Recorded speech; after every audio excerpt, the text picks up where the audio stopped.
ایک سائنسی نظریہ ہے کہ یہ سب کچھ خود بخود بن گیا اور انسان بھی ارتقاء کے نتیجے میں وجود میں آ گیا ہے. ایک ایمانی نظریہ ہے نہیں اس کا خالق ہے. تو جو خالق ہے وہ کون ہے؟ وہ الہ ہے.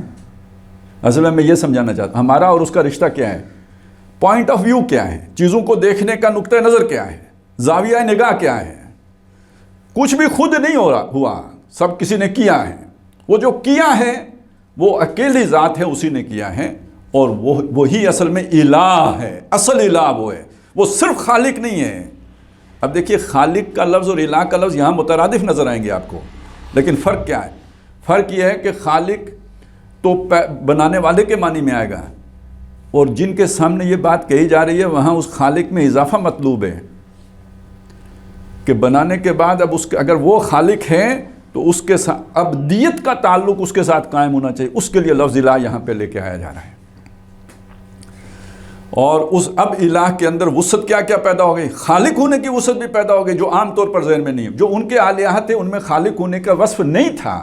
یہاں یہ بتایا اصل الہ وہ ہوتا ہے جو خالق بھی ہوتا ہے.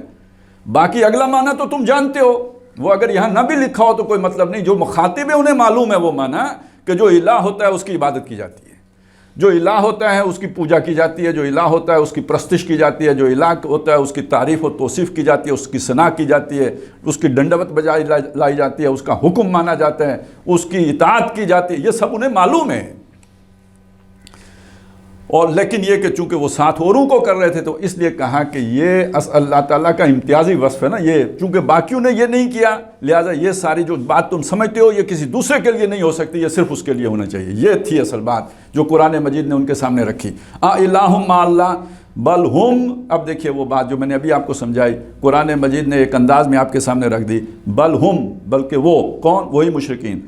قوم ایک قوم ہے، یعدلون جو برابر کرتی ہے. اب برابر کرنے کا مطلب یہاں کیا ہوا؟ اس کا برابر تو کوئی بھی نہیں.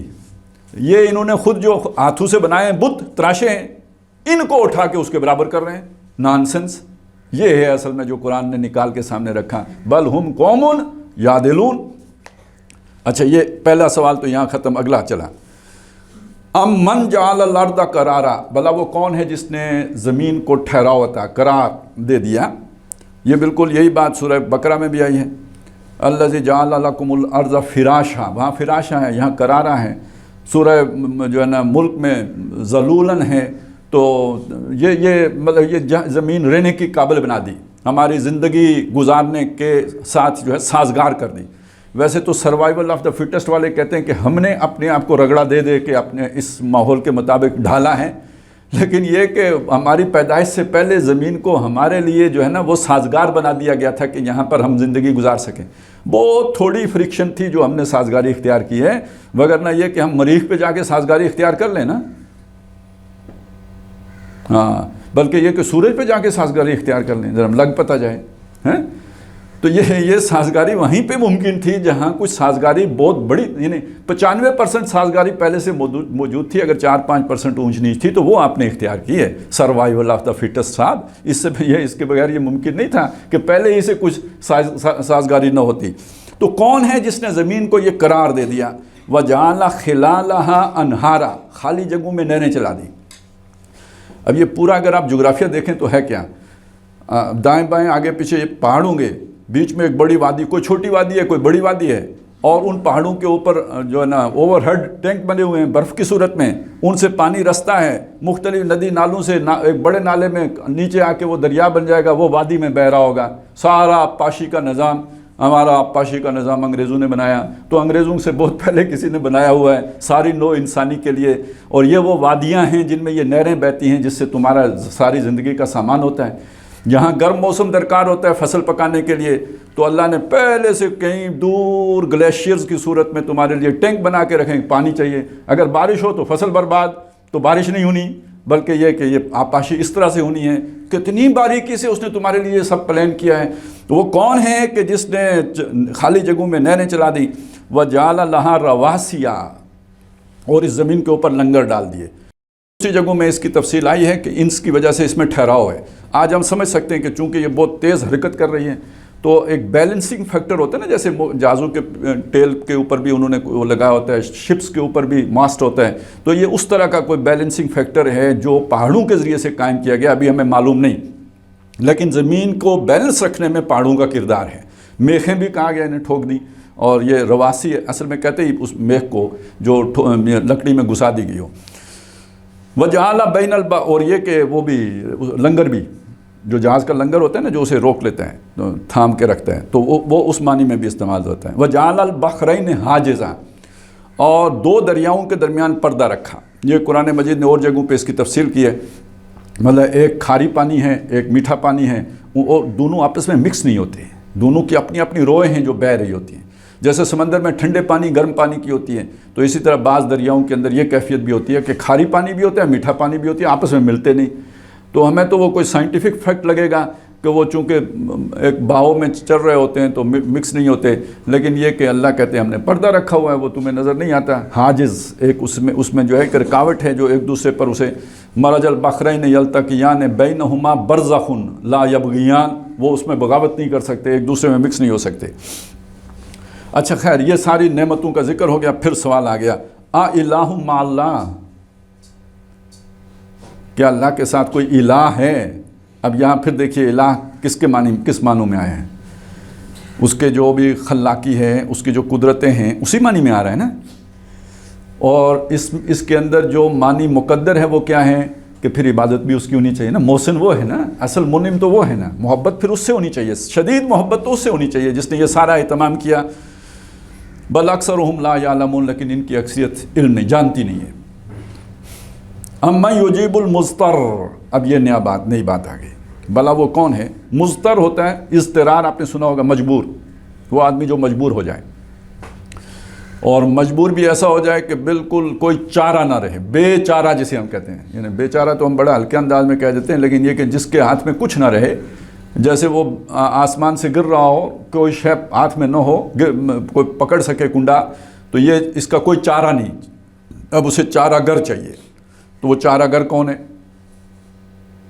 اس کی وہ ضرورت پوری کرنے والا کون ہے؟ یہ جو مضطر ہوتا ہے، جس کے سامنے کوئی آپشن باقی نہیں رہتا، وہ کس کو پھر پکارتے ہیں؟ جب تک آپشن ہوتے ہیں آپشن سے بھی جاتے ہیں، فرسٹ، سیکنڈ، تھرڈ، فورتھ، آج کل بھی پلان اے بی سی ڈی، لیکن یہ جو سارے زڈ توڑی بڑھ جاتے ہیں، تو اس کے بعد کیا ہوتا ہے؟ فلانا ڈاکٹر، فلانا ڈاکٹر، فلانا ڈاکٹر، آخر میں کیا ہوتا ہے؟ سورہ یاسین۔ یہ ہے اصل میں کہ یہ آخری چارہ گر مضطر، وہ جس کا کوئی آپشن باقی نہ بچاؤ، تو وہ مضطر کس کو پکارتا ہے؟ اب یہاں پہ وہ بات آئے گی نا کہ دل میں تو ہے، تم اپنے دل کو اپنی زبان پہ نہیں لاتے تھے نا اپنے مفادات کی وجہ سے، لیکن جب پھنستے ہو تو پھر وہی یاد آتے ہیں۔ اب یہاں پہ نئی ڈائمنشن دیکھیے، پہلے دونوں آیتوں میں خلاقی کا وہ بات تھی، اب کیا ہے؟ احتیاج، میری کوئی احتیاج ہے، میری کوئی ضرورت ہے، میری کوئی مجبوری ہے، میں کہیں پھنس گیا ہوں، اب میں نے گردن چھڑانی ہے، اب میں نے ضرورت پوری کروانی ہے، اب مجھے اپنی زندگی کا کوئی سہارا چاہیے، اب مجھے کوئی کنڈا چاہیے جو میں تھام لوں تاکہ میں بچ سکوں، مجھے کوئی ریسکیو کرے، مجھے کوئی بچا لے۔ یہ کون کرتا ہے جی؟ اب امن یجیب المضطر اذا دعاہ، جب وہ اس کو پکارتا ہے تو کون ہے جو اس کی پکار پر لبیک کہتا ہے؟ وَيَكْشِفُ السُّوءَ، اور جس برائی میں وہ پھنس گیا ہوتا ہے، بیماری ہے جو بھی ہے، یا کوئی اور تاوان پڑ گیا ہے، چٹی پڑ گئی ہے، کچھ ہو گیا، جس مصیبت میں وہ پھنس گیا ہے، اسے کھولتا کون ہے؟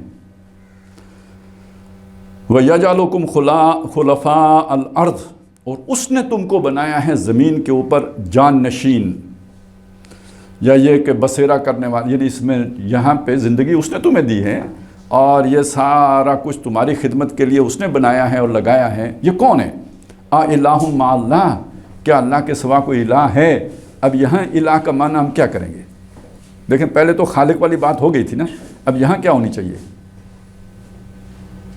میں چاہتا ہوں آپ کی طرف سے حاجت روا، ضرورت پوری کرنے والا، اور بھی لفظ بولے نا، مشکل کشا، دعا سننے والا، مشکل کشا، داتا۔ یہ میں کیوں بول رہا ہوں یہ سارے؟ اس لیے کہ ہم میں سے لوگ اوروں کے لیے بولتے ہیں، تو قرآن تو یہ کہہ رہا ہے کہ یہ کام تو وہ کرتا ہے اور کوئی نہیں کر سکتا۔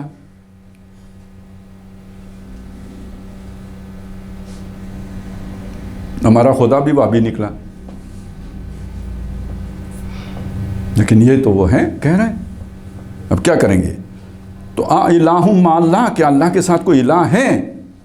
اب ذرا یہاں رکیے نا، اگر کوئی نہیں ہے تو پھر کسی اور کو آپ کیسے پکار سکتے ہیں؟ اور اگر پکار رہے ہیں تو کم از کم ایک درجے میں تو آپ اس کی الوہیت کے قائل ہو رہے ہیں نا پھر۔ اگر تو مسئلہ ہوتا صرف سجدہ کرنے کا، نو پرابلم، آپ کہہ سکتے تھے میں نے کسی کو سجدہ نہیں کیا۔ اگر مسئلہ ہوتا صرف جو ہے نا وہ کوئی پوجا پاٹ کرنے کا، آپ کہہ سکتے تھے میں نے کسی کی پوجا پاٹ نہیں کی، لیکن یہاں تو دعا کا مسئلہ آ گیا ہے۔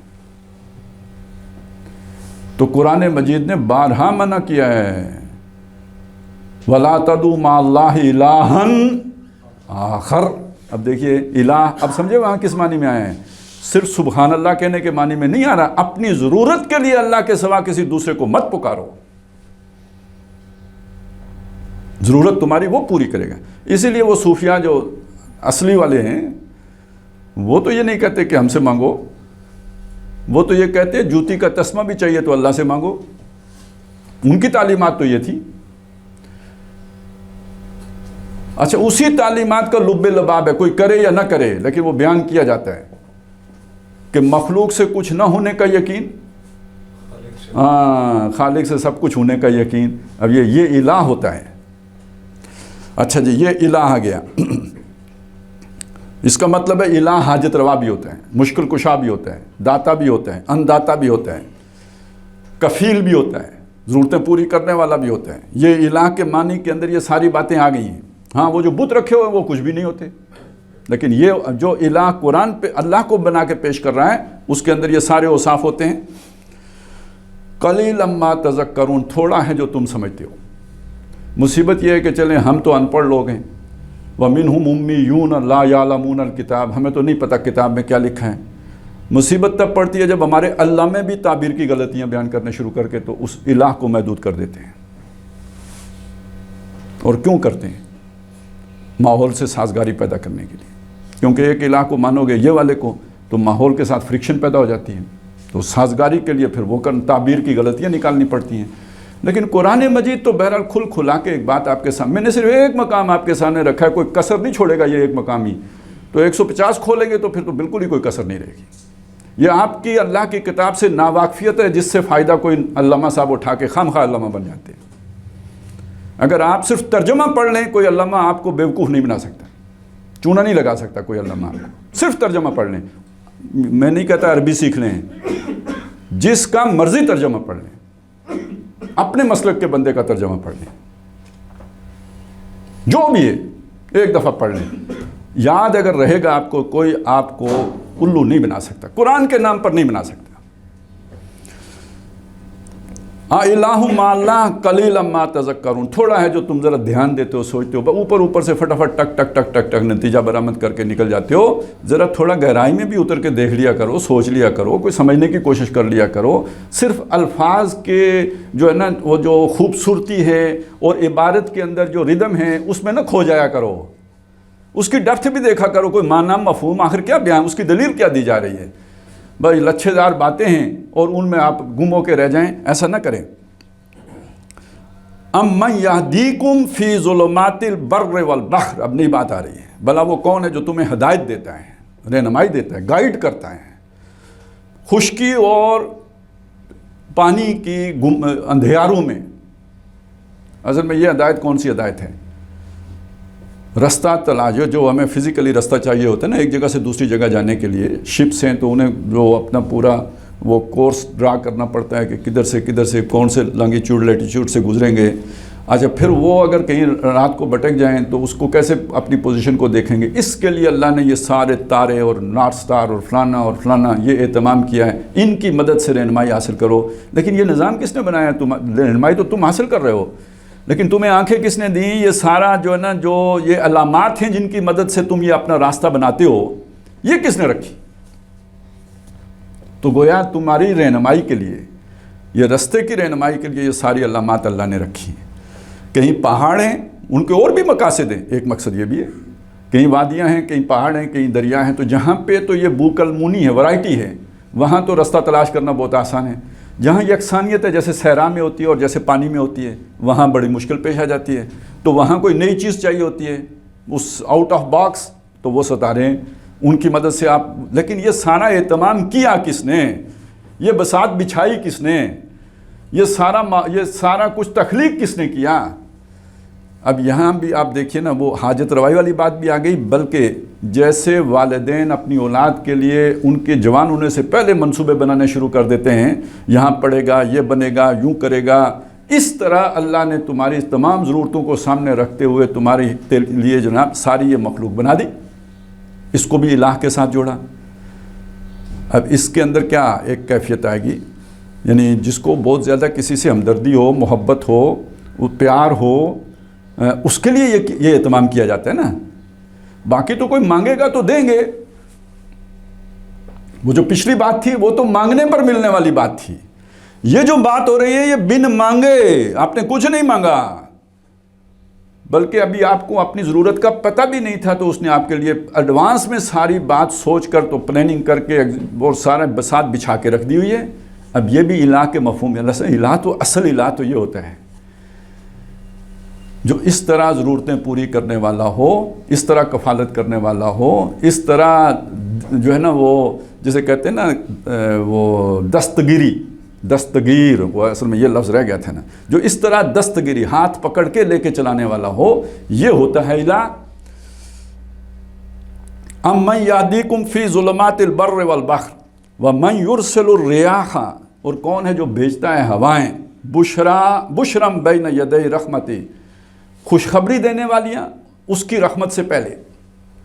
اصل میں یہ بھی آپ کو اندازہ ہے کہ جب بارش کا یعنی ابھی کچھ دنوں کے بعد جب گرمی ہو جائے گی تو ہم بارش کی تمنا کیا کریں گے، تو گرمی ہے، گھٹن ہے، حبس ہے، بارش بھی نہیں ہو رہی، تو پھر یہ ہوتا ہے کہ کہیں سے ٹھنڈی ٹھنڈی ہوا آتی ہے تو ہمیں لگتا ہے کہ بارش آنے والی ہے، تو وہ بارش کے آنے سے پہلے اس بارش کی خبر کس نے دی؟ اس ہوا نے، جو اس سے پہلے جھونکا آیا، تو گویا وہ خوشخبری دینے والا جھونکا تھا۔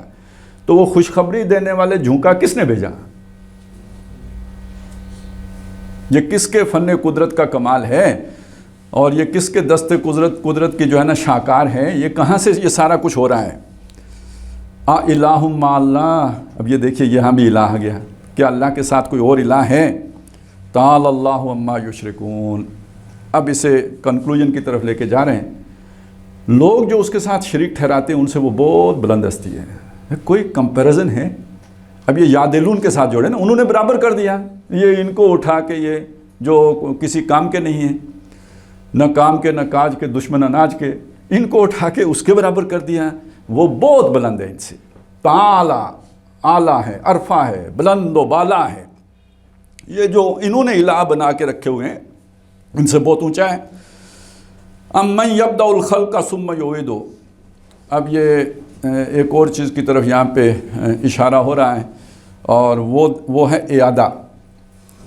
خلق کی ابتدا کی بات تو ہو چکی، کس نے آسمان بنائے، کس نے زمین بنائی، یہ سارا نظام کس نے بنایا، یہ ساری باتیں ہو گئیں۔ اب ایک اور بات ہے جو کہی جا رہی ہے، امن یبدأ الخلق، بھلا وہ کون ہے جس نے ابتدا کی اس پوری مخلوق کی؟ وہ تو ہم نے جان لیا پیچھے، وہ وہی ہے۔ ثم یعیدہ، پھر اس کا اعادہ کرے گا، یعنی اسے ریپیٹ کرے گا، دوبارہ بنائے گا۔ تو بیچ میں رہ کیا گئے بات گئی، یعنی ان دو باتوں کے درمیان ایک بات نہیں بیان، ایک واقعہ نہیں بیان ہو رہا نا، یہ اس نے بنایا، کس نے، یہ کس نے بنایا نمبر ایک، اور اسے دوبارہ کون بنائے گا نمبر دو۔ تو ایک دفعہ بنانے کے بعد دوبارہ بنانے کے درمیان ایک ڈسٹرکشن کا عمل ہوگا تو دوبارہ بننے کا مرحلہ آئے گا نا۔ تو اصل میں وہ بات بھی بیچ میں موجود ہے، قرآن یوں بات کرتا ہے، یہاں کی بات کی، یہاں درمیان میں خلا چھوڑا، اب اپنا ذہن اپلائی کرو، اگر نہیں کرتے تو پھر آپ کو کسی مطلب اینکر کے حوالے کرتے ہیں، لیکن یہ کہ اگر آپ ذہن اپلائی کرو، اسی کو تدبر کہتے ہیں، یعنی یہ دو نکات ہیں، یہ ڈاٹس ملاؤ، بیچ سے نتیجہ کیا نکلتا ہے، خالی جگہ پر کرو۔ تو وہ ہے جس نے پہلی مرتبہ بنایا، وہ ہے جو اسے دہرائے گا، یعنی دوبارہ بنائے گا۔ تو بیچ میں خود بخود ایک بات آ گئی کہ بنایا، اسے پھر تباہ کرے گا، پھر ریپیٹ کرے گا۔ تو وہ کون ہے؟ وَمَن يَرْزُقُكُم مِّنَ السَّمَاءِ وَالْأَرْضِ، اور کون ہے جو تمہیں آسمان اور زمین سے رزق دیتا ہے؟ اچھا، یہ زمین کا رزق اور آسمان کا رزق ایک تو بالکل ظاہری سا معنی ہو گیا، ظاہری معنی کیا ہے؟ زمین سے نباتات نکلتی ہیں، دالیں، چاول، یہ گوشت سارا کچھ زمین سے نکلا، اور آسمان کے رزق سے مراد جو ہو گیا پانی یا ہوا بھی، آکسیجن بھی بیچ میں شامل کر لیں۔ لیکن یہ کہ ایک اور معنی بھی ہے، ایک رزق ہے اس جسمانی وجود کا اور ایک رزق ہے روحانی وجود کا، دونوں سلسلے اسی نے چلائے ہیں۔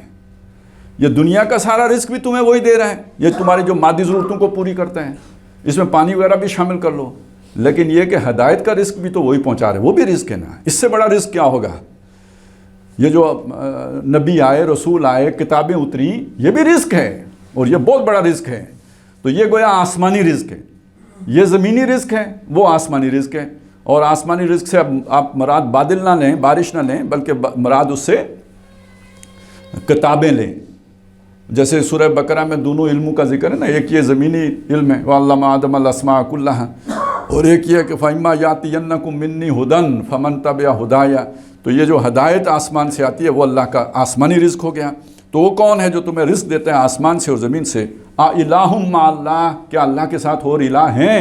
اب اس کا مطلب ہے یہ ہدایت دینا، انگلی پکڑ کے چلانا، سمجھانا، ایجوکیٹ کرنا، تربیت دینا، تزکیہ کرنا، یہ بھی الہ کے کام میں شامل ہو گیا۔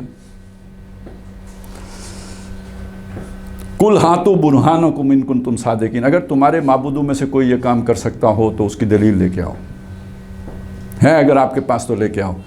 اب یہ ہے جی الہ۔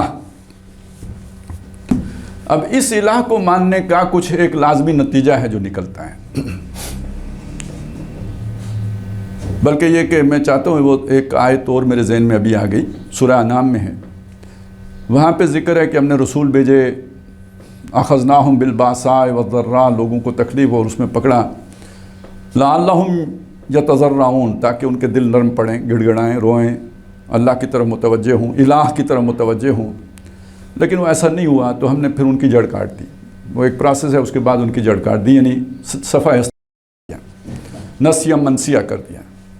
اس کے بعد ایک سوال بالکل اسی انداز میں کھڑا کیا گیا، قُلْ أَرَأَيْتُمْ، میں نے بھی ان سے کہیے سوچو، أَرَأَيْتُمْ دیکھو یا سوچو، جو معنی آپ کر لیں، سوچو، إِنْ أَخَذَ اللَّهُ سَمْعَكُمْ وَأَبْصَارَكُمْ وَخَتَمَ عَلَىٰ قُلُوبِكُمْ، کہ اگر اللہ تعالیٰ تمہاری سماعت سلب کر لے، تمہاری آنکھیں وہ لے لے، مٹا دے، اور تمہارے دل پر مہر کر دے۔ اب دل پر مہر کرنے کا مطلب میں یہاں پہ اگر یوں بیان کروں، وہ جس سافٹ ویئر کا میں نے ذکر کیا تھا اسے کرپٹ کر دے، اگر آپ آسانی سے سمجھ سکیں تو یوں ہوگا، یعنی اب وہ کام ہی نہیں کرتا تو اللہ کو پہچانو گے کیسے؟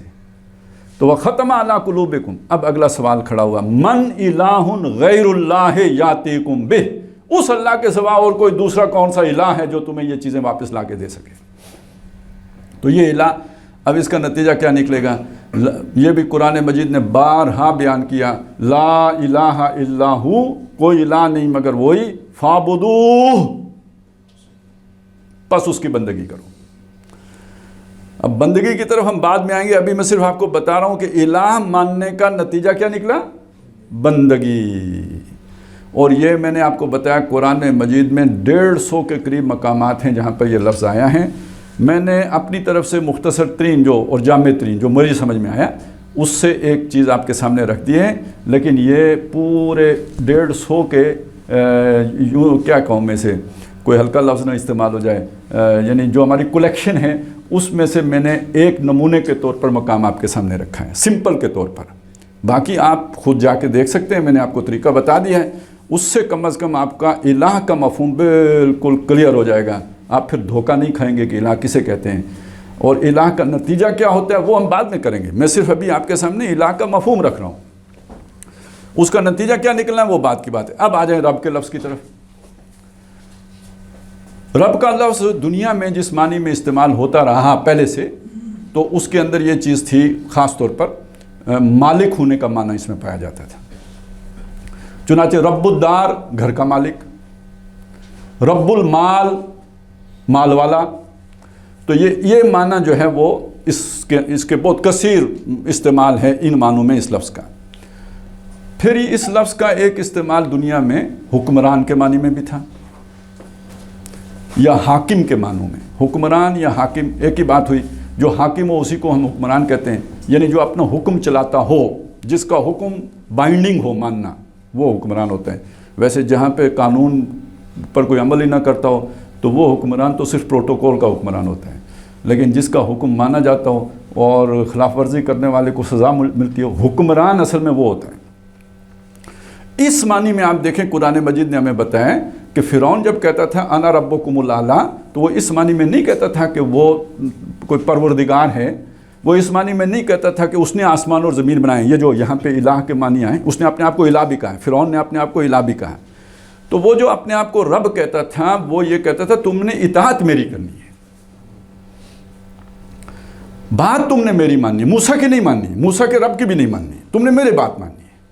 اچھا، اب اس بات کے لیے جو ایک دوسری دلیل ہمارے سامنے ہے وہ بہت واضح ہے، وہ سورہ توبہ کی ہے کہ ایک اعتراض قرآن مجید نے اہل کتاب پر کیا کہ انہوں نے اپنے علماء اور مشائخ کو اپنا رب بنا لی، اتخذوا احبارہم و رہبانہم اربابا من دون اللہ، رب کی جمع ارباب ہیں، تو انہوں نے اپنے اخبار کو، روبان کو، اخبار اصل میں ہبر کی جمع ہیں جو بہت بڑے عالم کو کہتے ہیں، یعنی ایک ہوتا ہے نا ویسے چلیں 2 رکعت والا، وہ نہیں، جو ایک جسے آج ہم اسکالر اور پتہ نہیں دانشور اور جو علامہ صاحب وہ والا ہبر ہے، اور بڑا جس کو تفقع اور جانکاری اور بڑی جس کا گہری نظر ہو وہ ہبر ہے، بیر ذخار علم کا۔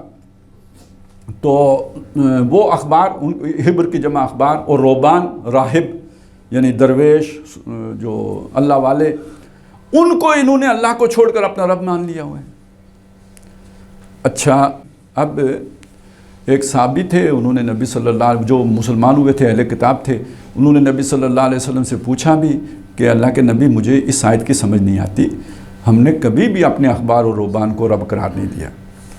تو آپ صلی اللہ علیہ وسلم نے جواباً سوال کیا، کیا ایسا نہیں ہوتا تھا کہ جس چیز کو وہ کہیں یہ حلال ہے تم بلا دلیل مان لیتے تھے، جسے وہ کہیں یہ حرام ہے تم بلا دلیل تسلیم کر لیتے تھے؟ انہوں نے کہا ہاں یہ تو ہوتا تھا۔ اب دیکھیے اس کے پیچھے سوچ کیا ہوتی ہے، یہ بزرگ ہیں، یہ نیک آدمی ہیں، یہ اللہ والے ہیں، یہ غلط حکم مجھے کیوں دیں گے؟ دیکھیں یہ حسن ظن آپ کو مجھ سے بھی ہو سکتا ہے، یہ حسن ظن مجھے بھی اپنے کسی استاذ کے ساتھ ہو سکتا ہے کہ بھئی ان سے مجھے دلیل مانگنے کی کیا ضرورت ہے، لیکن یہ کہ اس کی اپنی ایک حساسیت ہے، وہ یہاں سمجھ آئے گی۔ ان کو بھی اپنے علماء اور روبان کے ساتھ جو ہے نا یہ حسن ظن نہیں تھا نا کہ یہ ہمیں غلط حکم نہیں دیں گے،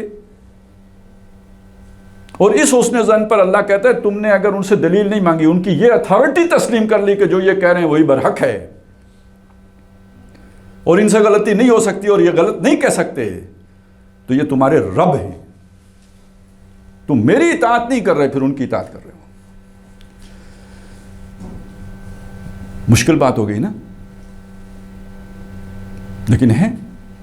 اچھا، یہ ان باتوں کو جب ہم بائی پاس کر کے نکل جائیں اور اگر یہ ہمیں جب سوچنے پہ آئیں تو ذرا دماغ کی بتی گل ہونے لگے ہماری، کیونکہ اس کی پھر امپلیکیشنز ہیں نا، اس سے ہم بچنے کے لیے پھر کھڑکی بند کر لیتے ہیں، سوچتے ہی نہیں، اور اس وجہ سے پھر ہمیں وہ کوئی جو آ کے تعبیر کی غلطی بیان کرتا ہے تو وہ ہمیں بہت بھاتی ہے، کیونکہ وہ ہمارے اپنے اس چور کے عین مطابق ہوتی ہے، اس چور کو اور موٹا کرنے کے لیے ہوتی ہے، اس میں پھونک بھرنے کے لیے ہوتی ہے۔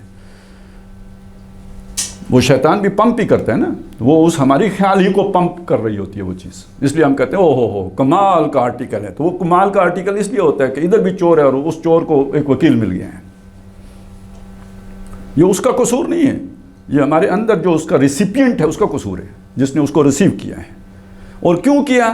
اس لیے کہ ہم صحیح تصور سے واقف نہیں اور ہونا نہیں چاہتے، کیونکہ پھر دنیا مرتی ہے۔ دنیا مرتی ہے کا مطلب یہ ہے کہ دنیا کی قربانی دینی پڑتی ہے۔ دنیا مجھ پہ نہیں مرتی بلکہ یہ کہ میں دنیا پہ مرتا ہوں، اور اس صورت میں دنیا مرتی ہے یعنی میرے ہاتھ سے نکلتی ہے۔ تو اب آپ یہ بات سمجھ لیجئے کہ یہ کیوں یہ ایک نیا رشتہ ہے جو قائم ہو جاتا ہے، اور اس کا وہ نقشہ ہے جو سورہ بقرہ میں کھینچا گیا کہ وَمِنَ النَّاسِ مَن يَتَّخِذُ مِن دُونِ اللَّهِ أَندَادًا ند ضد، ابھی یہاں پہ مد مقابل یعدلون آیا تھا، تعالی اللہ عما یشرکون آیا تھا، تو بجائے اللہ کو بلند رکھنے کے ان کو اٹھا کے اس کے برابر کر لیتے ہیں، یا اسے نیچے لا کے ان کے برابر کر لیتے ہیں۔ جب یہ کرتے ہیں تو پھر یحبونہم کحب اللہ، ان سے بھی محبت کرتے ہیں جیسے اللہ سے محبت کرنی چاہیے۔ والذین آمنوا اشد حبا للہ، وہ ایمان والے تو صرف اللہ سے شدید محبت کر رہے ہوتے ہیں، سب سے سخت جو شدید محبت ہوتی ہے ان کی اللہ سے ہوتی ہے۔ اب نقشہ اگلا آخرت کا کھینچا، دنیا کا نہیں، آخرت کا منظر کھینچا. وہ محبوب جو دنیا میں آپ کے محبوب تھے، جن سے محبت تھی. دیکھیے پچھلے لیکچر میں ہم نے محبت کی بات کی. محبت کا لفظ الہ اور رب کے ساتھ جڑ گیا. اطاعت یہ مارے باندھے کی اطاعت نہیں ہے، محبت کے جذبے کے نتیجے میں ہونے والی اطاعت کی بات ہو رہی ہے. اور اس اطاعت کے ساتھ جو فوکل پوائنٹ ہے وہ الہ اور رب کا لفظ ہے. تو جنہوں نے اپنا رب دوسروں کو بنا لیا تو ظاہر ہے ان سے محبت ہوگی تو ان کی اطاعت ہوگی نا. محبت کے بغیر تو اطاعت نہیں ہو سکتی. اب ان کے درمیان جو رشتہ قائم ہوا دنیا میں تو وہ رشتہ بڑا مضبوط رہا. دیکھیں نا عبداللہ ابن سبا کے ساتھ بھی جن کو محبت ہو گئی تھی وہ پھر اس کے پہ جان نچھاور کی. جنہیں اور چھوڑیے، حضرت مسیح علیہ السلام کے ساتھ محبت ہو گئی تو انہوں نے الہ بنا کے چھوڑا. جنہیں حضرت علی سے محبت ہو گئی، حضرت علی ہی کے حکم پر جب انہیں قتل کیا گیا، آگ میں جلایا گیا تو وہ جل مرے آگ میں کہ ہمارا رب اگر ہم سے یہ چاہتے ہیں تو ہم اپنے رب کی رضا پر راضی. اس درجے قربانی بندے کے اندر آ جاتی ہے. تو دنیا میں تو نہیں، کنفیوژن ہی رہے گی کہ بندہ اتنی خلوص سے یہ اتنی بڑی قربانی دے رہا ہے. یہ ساری کلیئرٹی پھر جا کے آخرت میں آئے گی اور اس کا منظر کشی ہے جو کی گئی. وَاللَّهُ يَرَى الَّذِينَ ظَلَمُوا. اب یہ ظلم ہے. حق اس کا تھا، دے اس کو دیا. حق اللہ کا تھا، دے بندوں کو دیا. وَاللَّهُ يَرَى الَّذِينَ ظَلَمُوا. کاش کہ آپ دیکھو ان ظالموں کو، اِذْ يَرَوْنَ الْعَذَابَ، جب یہ عذاب کو دیکھیں گے اپنے سامنے تو اس دن انہیں پتہ چلے گا طاقت تو ساری اللہ کے پاس ہے. یہ جو میں نے آپ کو آیات سنائی اس میں اللہ کی طاقت ہی کا ذکر ہے نا. طاقت تو ساری اللہ کے پاس ہے. اور جان لیں گے کہ ان اللہ شدید العذاب، اور اللہ عذاب کا بہت سخت ہے. اگلا منظر کیا ہے؟ استبرأ الذین اتبعوا من الذین اتبعوا. تبرہ کریں گے، اعلان برات، اعلان لا تعلقی، اعلان بیزاری. کون کریں گے؟ جن کی پیروی کی گئی تھی، لیڈرز، جن کو آپ نے محبوب بنایا، وہی ارباب، وہی رب جو دنیا میں بنا لیے تھے اللہ کے سانجی، وہ اعلان لا تعلقی کریں گے. کس سے کریں گے؟ ان سے کریں گے جنہوں نے ان کی تابعداری کی تھی، جنہوں نے ان کے حکم مانے تھے، جنہوں نے ان کے احکام پر زندگی بسر کی تھی. ان سے اعلان لا تعلق. پتہ ہے کیوں؟ میں عرض کرتا ہوں، بغاوت ہم نے کی، لیڈر صاحب کے کہنے پر کی. ٹھیک ہے، جب کل بنے گا کیس تو میں بڑا مجرم یا لیڈر بڑا مجرم؟ لیڈر بڑا مجرم. اچھا لیڈر نے نہیں بھی کہا، میں نے لیڈر کی محبت سے میں خود ہی کر دی تو لیڈر کا کام تھا نا مجھے روکنا. تو پہلا شکنجہ لیڈر صاحب پہ بس. اڈیالہ میں تو لیڈر بیٹھتا ہے جا کے، باقی تو بندے تو ادھر ادھر ہوتے ہیں. لہذا سب سے پہلے لیڈر کہے گا جن لوگوں نے یہ آگ لگائی ہے یہ میرا ان سے کوئی تعلق نہیں ہے. یہ ہمارے سامنے ہوتا ہے یا نہیں ہوتا؟ یہ ہوگا آخرت میں. جن کو اللہ کو چھوڑ کر محبوب بنایا اور ان کا کہا مانا اور ان کے کہے کے مطابق زندگی بسر کی، وہ اعلان لا تعلقی کریں گے. اور یہ ان کی جن کی محبت میں گرفتار ہیں اس وقت یہ کہیں گے وقال الذین اتبعوا، جنہوں نے پیروی کی وہ کہیں گے لو ان لنا کرۃ، کاش کہ ہمیں ایک موقع مل جائے، فنتبرأ منہم کما تبرؤوا منا، ہم ان سے اعلان لا تعلقی کریں جیسے آج ہی ہم سے اعلان لا تعلقی کرتے ہیں. لیکن دنیا میں وہ ایک بڑا مضبوط تعلق ہوتا ہے اور ساری دنیا اس تعلق کی بنیاد پر بنتی ہے. میرا کام یہاں اٹک گیا، وہ محبت کا رشتہ کام آئے گا. میں نے یہاں سے وہاں ٹرانسفر کرانی ہے تو اپنے وہ بڑے صاحب جو بھی ہیں، پیر صاحب ہیں یا امیر صاحب ہیں، ان کی خدمت میں عرض کی، ساتھ کوئی تحفہ طائف لے کے گیا، انہوں نے اپنے کسی دوسرے مرید کو کہا کہ میرا کام کروا دیا. یہ تو خود ایک رب العالمین بن کے بیٹھے ہوئے، میرے عالم کے رب تو وہی بنے بیٹھے ہوئے ہیں نا. کوئی شف سے کر دے گا، کوئی تف سے کر دے گا، کوئی اف سے کر دے گا، لیکن کام ہو جائے گا. تو جب کام ہو گیا تو میرا الہ ہے نا، میری ساری امیدوں کا مرکز و محور ہے نا، تو میں اس کی کیوں نہ مانوں اور کیوں نہ چندے دوں اور کیوں نہ اس کے لیے جو ہے میں خدمات سر انجام دوں، اور اس پہ آنچ آئے تو اس کے لیے میں کٹ ماروں اور لڑ جاؤں. تو یہ ہے الہ اربابم من دون اللہ. آپ بھی دیکھیں گے آگے پیچھے اسلاف کی اسی طرح ہوتا ہے نا، سارے کرتے ہیں نا. وَإِذَا قِيلَ لَهُمُ اتَّبِعُوا مَا أَنزَلَ اللَّهُ، جب ان سے کہا گیا پیروی کرو جو اللہ نے نازل کیا، قَالُوا بَلْ نَتَّبِعُ مَا أَلْفَيْنَا عَلَيْهِ آبَاءَنَا، وہ کہتے ہیں ہم تو اس کی پیروی کریں گے جس پر ہم نے پایا اپنے ماں باپ کو. یہ ہے اللہ سے بڑھ کر محبت، یہ ہے رب، یہ ہے الہ. تو یہاں پہ بالکل واضح ہو گیا کہ رب کا معنی در حقیقت قانون ساز، مقنن جسے آج ہم کہتے ہیں، لیجسلیچر، اس معنی میں رب کا لفظ استعمال ہو رہا ہے۔ اچھا، الہ کا لفظ بھی اس معنی میں قرآن مجید میں استعمال ہوا ہے۔ افرائیت من اتخذ الہہ ہواہ، آپ نے اس شخص کو دیکھا جس نے اپنی خواہش نفس ہی کو اپنا الہ بنا لیا ہے۔ اب کون شخص ہے جو خواہش نفس کو ان میں سے کوئی ایک شے بھی سمجھتا ہو کہ اس نے آسمان بنایا، زمین بنائی، یہ کیا، وہ کچھ نہیں سمجھتے؟ تو یہاں الہ بنانے کا مطلب کیا ہے؟ اس کا حکم ماننا، میرے جی میں، میرا کیا ہے جی، وہ میرا جسم میری مرضی۔ یہ تو ایک بات ہے صرف، یہ ہمیں بری لگی اس لیے یاد ہو گئی، لیکن یہ کہ میرا گھر ہے، میرا گھر، وہاں تو میں نہیں چاہتا کسی اور کی مرضی چلے۔ کوئی بیوی مرضی چلانا چاہے تو میرا غیرت کا پارا چڑھ جاتا ہے کہ یہاں میری مرضی کی جگہ ہے، یہاں کا فرعون میں خود ہوں،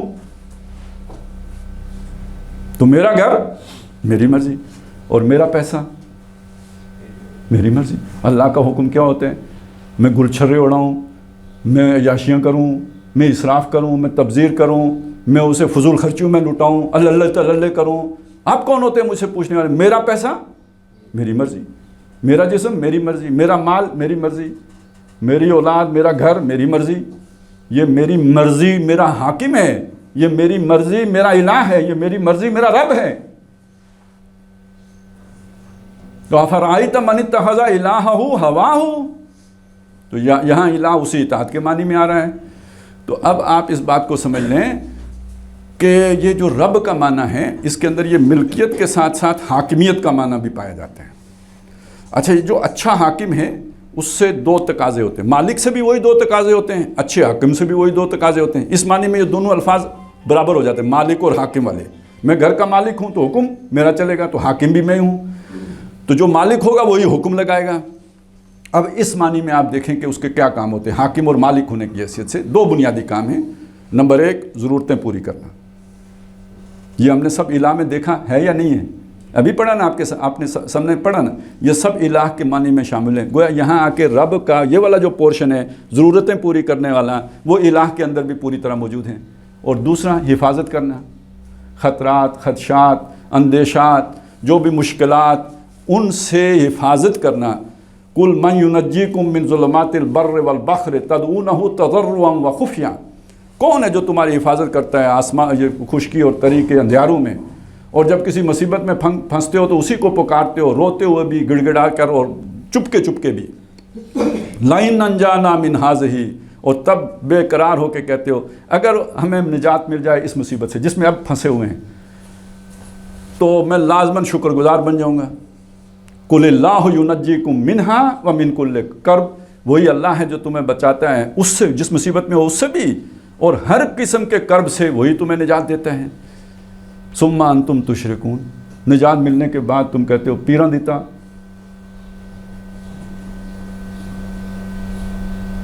یہ تو تمہاری حرکت ہے۔ کیوں؟ پتہ ہے کیوں؟ اس لیے کہ اب اس الہ کا، اس رب ماننے کا ایک تقاضا بنتا ہے، بے لوث خدمت، بے لوث اطاعت۔ وہ کرنا نہیں چاہتے، اسے بائی پاس کرنا چاہتے ہو۔ پیر صاحب کو تو کالا بکرا ہی دینا ہے نا، انہوں نے کون سا ہمیں کوئی وہ جو ہے نا صحیح راستے پہ چلانا ہے۔ وہ کہتے ہیں ٹھیک ہے جو بھی حلال حرام ہے لگے رہو، لیکن یہ کہ اس میں سے یہ والا، ہاں، اور ہمارے لیے تو حلال ہی ہے نا، تمہارے لیے حرام ہوگا۔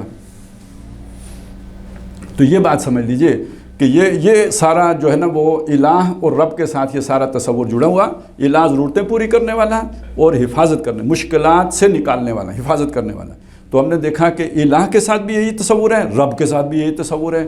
دونوں کے اندر حاکمیت کا معنی بھی اور خلاقیت کا معنی بھی، ملکیت کا معنی بھی اور یہ الوہیت کا معنی بھی، اور اس کے ساتھ ساتھ جو ہے رزاقی اور جو ضرورتیں احتیاج پوری کرنے، یہ سارے معنی ان دونوں الفاظ کے اندر موجود ہیں۔ یہ ہم نے مختلف جگہوں سے دیکھ لیا۔ اب میں چاہتا ہوں کہ ذرا ایک چھوٹا سا اور میں آپ کے سامنے نقشہ پیش کر دوں۔ یہ سارے معنی ذہن میں رکھیں۔ نمبر ایک، یہ ساری کائنات بنائی کس نے؟ اللہ نے۔ اس کے لیے خالق قرآن مجید میں، فاطر کا لفظ قرآن مجید میں، بدیع السماوات والارض کا لفظ قرآن مجید میں، یہ سارے الفاظ اس حقیقت کو بیان کر رہے ہیں۔ یہ ساری موجودات جس کو آپ دریافت کر رہے ہو، جو کھربوں نوری سالوں پر محیط ہے، یہ کسی کے کن فیکون کا نتیجہ ہے۔ یہ ہمارا ایمان ہے۔ ٹھیک ہے، یہ یہاں سے ایمان شروع ہوتا ہے. پہلی بات یہ، اس کا پہلا تعارف یہ ہے، یہ سب کا خالق ہوا ہے، یہ پہلی بات ہوگی. خالق ہونے کے بعد مالک، للہ ما فی السماوات و ما فی الارض. توحید کا تقاضا یہ ہے کہ مالک بھی وہی ہے. حفاظت میں نے آپ کے سامنے ضرورتیں پوری کرنا، پورا یہ نظام ہستی چلانا، اس کے لیے وہ بھی آتا ہے نا الحی القیوم. اس سب کو تھاما ہوا کس نے؟ ہاں، وہ سوتا اسی لیے نہیں ہے کہ اس نے یہ سارا نظام ہستی وہ چلا رہا ہے. لا تاخذہ سنۃ ولا نوم. یہ تمہارا تصور ہے سونے جاگنے کا، اس کا کوئی نہیں ہے. یہ سب نظام ہستی وہ چلا رہا ہے. اور یہ ہے اصل میں ربوبیت. یہ سارا نظام چلانا، قائم رکھنا اسے، حی القیوم، یہ در حقیقت اس کی ربوبیت کا مظہر ہے. اب اس کے لیے اگلا معاملہ جو اس باقی تو یہ ساری جتنا بھی ہیں جو بھی اس نے بنایا، اس کے لیے جو ضابطہ طے کر دیا، اس میں سے وہ کوئی نہ دائیں ہو سکتا ہے نہ بائیں ہو سکتا ہے. قرآن مجید نے یہ جگہ جگہ استعمال کیا ہے کہ وَلَهُ أَسْلَمَ مَنْ فِي السَّمَاوَاتِ وَالْأَرْضِ. اب یہاں اسلام کا لفظ آ رہا ہے. اسی کے آگے سرنڈر کیے ہوئے ہیں، سر طاعت خم کیے ہوئے ہیں ہر شے جو آسمانوں اور زمین میں ہے. یہ ایک جگہ پہ قرآن مجید نے اس کا نقشہ یوں بھی کھینچا ہے، کیونکہ مسلمانوں کو یہ ہو رہا تھا کہ یہ جو مشرک ہیں یہ بھی اس ایمان لے آئیں، بڑی بے قراری تھی. اللہ نے جو بھی انسانوں کے لیے منصوبہ بنایا ہے، اس میں جس سے باقی مخلوقات پر اس کا جبر ہے، زبردستی ان سے اطاعت کراتا ہے کہ وہ کچھ اور کر ہی نہیں سکتے. جیسے فرشتے کچھ نہیں غلط کر سکتے، اسی طرح کوئی دوسری مخلوق نہیں کر سکتی. اسے وہی کرنا ہے جس کے لیے کہ وہ بنایا گیا ہے، بغاوت نہیں کر سکتے. تو یہ انسانوں کے لیے منصوبہ یہ ہے کہ ان کی مرضی ہے، اما شاکرا و اما کفورا. تو کچھ مسلمانوں کی خواہش ہوئی کہ اللہ تعالیٰ ان کو آخر، اللہ کے لیے کیا مشکل ہے ابو جہل کو مسلمان بنانا یا کسی کو مسلمان کر دینا یا سارے مشرکین مکہ کو جو ہے نا وہ توحید کے دامن میں لے لینا. اللہ کے لیے تو چندنا دشوار نہیں ہے. تو جب یہ زیادہ خواہش پیدا ہوئی تو اس کا ایک جواب قرآن مجید نے دیا، وَمَا مِن دَابَّةٍ فِي الْأَرْضِ وَلَا طَائِرٍ يَطِيرُ بِجَنَاحَيْهِ. کوئی جاندار اس زمین پر نہیں ہے اور کوئی پرندہ نہیں ہے جو اپنے پروں پر اڑتا ہے. الا امم امثالکم، جماعتیں ہیں تمہاری طرح، ان کے بھی یعنی اسپیشیز ہیں وہ علیحدہ علیحدہ اور کثیر تعداد میں. ہم نے ما فرطنا فی الکتاب من شیء، ان سب کا ریکارڈ ہمارے پاس محفوظ ہے. یہ کوئی بھی آوارہ نہیں ہے، سب اپنے سینٹر کے ساتھ منسلک ہے اور سب کا ریکارڈ ہمارے پاس موجود ہے. ثم الی ربہم یحشرون، پھر یہ سارے لوگ اپنے رب کی طرف جمع کیے جائیں گے. اب یہ بات وہاں اس بحث میں کیوں لائی؟ ان میں سے کوئی اللہ کے حکم سے سر منہ انحراف نہیں کر سکتا. اگر اللہ چاہتا تو انسان کیسے کر سکتا؟ تو یہ اللہ کی حکمت نہیں ہے کہ سارے انسانوں کو مسلمان کر دے. وہ جو اس کی جو بھی حکمت ہے اس میں اس نے یہ اختلاف پسند کیا ہے. اس کی حکمت کا تقاضا ہے کہ یہ اختلاف اسی طرح رہے. تو تم یہ مت چاہو کہ یہ سارے نیک ہو جائیں، ہو ہی نہیں سکتے. یہ اللہ کے اس گریٹر منصوبے میں ہے نہیں. یہ ایک دوسرے سے اللہ نے تمہیں آزمانا ہے. امتحان ہے تو امتحان اسی طرح ہوگا، لہذا برداشت کرو. سب نیک نہیں ہوں گے، نیکوں کے ساتھ برے بھی ہوں گے. اور یہی اصل میں جو ہے نا جہاد ہے. یہیں سے تو وہ قربانی پیدا ہوتی ہے، پتہ لگے کون کیا ہے. تو یہ اس کے بغیر نہیں ہو سکتا. یہ اللہ کا اصل منصوبہ ہے. تو اس کا نتیجہ اصل میں یہ نکلتا ہے کہ جسے رب مانا، الہ مانا، پھر اس کی اس طرح اطاعت کی جائے جیسے ساری مخلوق کر رہی ہے. اس کو قرآن کہتا ہے یہ دین خالص ہے. الا للہ دین الخالص. اچھا، اب اس خالق کے ساتھ، اس مالک کے ساتھ، اس رب کے ساتھ، اس الہ کے ساتھ بندے کا تعلق کیا ہونا چاہیے؟ ایک میں نے آپ کو بتایا محبت کا تعلق، دوسرا اطاعت کی بات آپ کے سامنے آ گئی. میں یہ چاہوں گا جن لوگوں کو قرآن مجید سے دلچسپی ہے وہ سورہ انعام کھولیں. میرا خیال ہے دوسرے رکوع میں یہ آیت آ جائے گی. ایک سوال ہے جو مسلمان کر رہے ہیں مشرکوں سے، یعنی بلکہ حضور کر رہے ہیں، مشرکوں سے کر رہے ہیں. قل، اللہ کہتے ہیں اے نبی آپ ان سے کہیے، اغیر اللہ اتخذ ولیا فاطر السماوات والارض وهو یطعم ولا یطعم. کیا میں اللہ کو چھوڑ کر کسی اور کو ولی، دوست بنا لوں؟ وہ اللہ جس نے آسمان بنائے، زمین بنائی، اور جو کھلاتا ہے اور اسے کھانے کی حاجت نہیں ہے. اب یہ سوال کیا ہے؟ اللہ کے ساتھ بندے کا تعلق کیا ہوگا؟ یہ بات کی بات ہے. یہ جو ہم عبد اور معبود کی بات کرتے ہیں، یہ بات کی بات ہے. پہلی بات ولایت کا تعلق ہے، دوستی کا تعلق ہے، محبت کا تعلق ہے. یہ بات پہلی ہے جو اس انداز میں سامنے آئی یہاں پہ سورہ انعام میں. آگے جائیں. میرا خیال ہے یہ 17واں رکوع ہوگا یا 16واں ہے، ادھر جا کے پھر ایک سوال آتا ہے، یہ یعنی ہاں 16واں ہی ہوگا میرا، نہیں 16واں، چلیں اسی ایریے میں ہے، ادھر سوال یہ آتا ہے کہ نہیں 15واں ہے، یہ جو پارہ شروع ہوتا ہے نا 8واں، وہی رکوع ہے، اس رکوع میں اب یہ سوال آیا کہ قُلْ غَيْرَ اللَّهِ أَبْتَغِي حَكَمًا وَهُوَ الَّذِي يُنَزِّلُ عَلَيْكُمُ الْكِتَابَ مُفَصَّلًا، کیا میں اللہ کے سوا کسی کو حکم مان لوں جبکہ اس نے تمہاری طرف یہ کتاب اتاری ہے پوری تفصیل کے ساتھ؟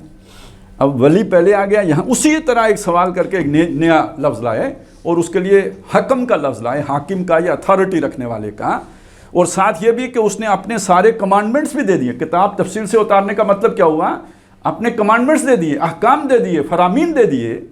تو اب یہ جو ولایت کا تعلق ہے یہ برابری والی دوستی نہیں ہے، یہ دوستی اصل میں وہی عبد اور معبود کی دوستی ہے، اور معبود یہ کہ جو معبود نے اپنے احکامات جو عبد کو دے دیے، تو اب عبد سوال کر رہے ہیں اس معبود کو چھوڑ کر میں کسی اور کو حاکم مان لوں، تو حاکمیت اصل میں اس عبدیت کا تقاضا ہے۔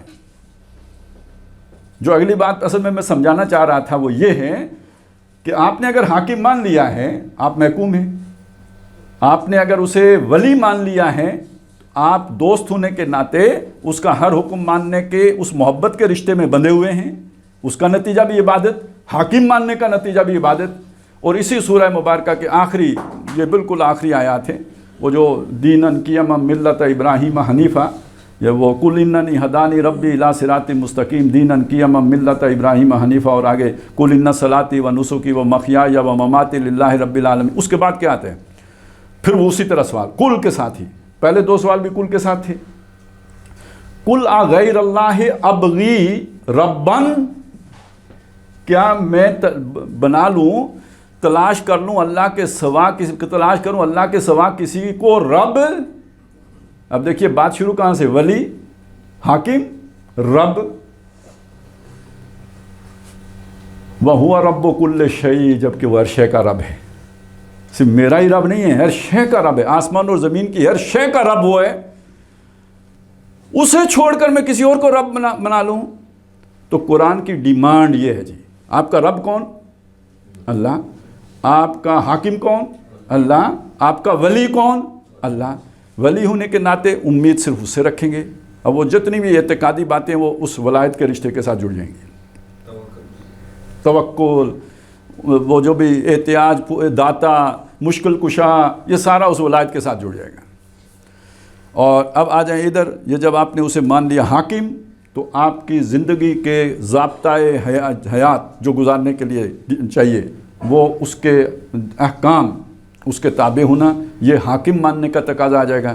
اور رب کے اندر یہ دونوں چیزیں آ جائیں گی، وہ ولایت والا رشتہ بھی، محبت والا، اور اس کے ساتھ یہ حاکم ہونا، یہ دونوں باتیں اس رب میں آ جائیں گی۔ ایک ہی صورت میں یہ تین قلے ٹھوکے ہوئے ہیں جن کے ساتھ پوری صورت کے مضامین جو ہے نا، جیسے رسی جوڑ دیں نا آپ کسی، اس طرح جڑی ہوئی ہے پورا مضمون۔ یہاں تک ہم نے بات سمجھ لی، اللہ کا ایک تعارف ہمارے سامنے آیا ہے، اگرچہ کہ ہم نے بہت اپنے اعتبار سے تفصیل کر لی ہے، لیکن یہ ہے مجموعی اعتبار سے اجمالی۔ البتہ آگے ہم اب جو گفتگو کو لے کے چلیں گے وہ یہ کہ جب آپ نے ولایت کا تعلق قائم کر لیا، حاکمیت تسلیم کر لی، اللہ کو رب ہونا تسلیم کر لیا، تو اور الہ ہونا مان لیا، تو اب اس بات پر آئیں گے کہ تقاضا کیا ہے، ڈیمانڈ کیا ہے، ہم سے کیا مطلوب ہے، اس حاکم نے ہم سے کیا چاہا ہے، ان تمام جو بھی تعلقات ہیں یہ، ان کے تقاضے کیا ہیں جو نبھانے پڑیں گے، جس کے بغیر یہ تعلقات یک طرفہ رہیں گے، اور محاسبہ ان کا پھر یہاں اگر نہ ہوا تو آگے جا کے ہوگا اگر وہ نبھائے نہ گئے، کیونکہ ایک فریق نے اپنا حق پورا کر دیا اور دوسرے فریق نے اپنا حق ادا نہ کیا، تو امبیلنس تو ہو گیا۔ اب یہ ڈیمانڈ تو ہے نا کہ جس نے حق نہیں دیا اس سے باز پرس کی جائے، احتساب ہو، احتساب ہمیں ویسے بھی بہت پسند ہے، تو پھر یہ ہے کہ وہ احتساب کا اس کا تعلق پھر آخرت کے دن کے ساتھ جڑ جائے گا۔ تو یہ انشاءاللہ تعالی ہماری اگلی جو گفتگو ہوگی اس میں ہم نے یہ دیکھنا ہے کہ اس کا پھر تقاضا کیا ہے۔ اور یہ تین الفاظ اب ہمارے سامنے رہیں، ایک وہ ولایت والا، دوسرا یہ حاکمیت والا، اور تیسرا یہ رب والا۔ بارک اللہ لی و لکم فی القرآن العظیم و نفعنی و ایاکم بالآیات و ذکر الحکیم۔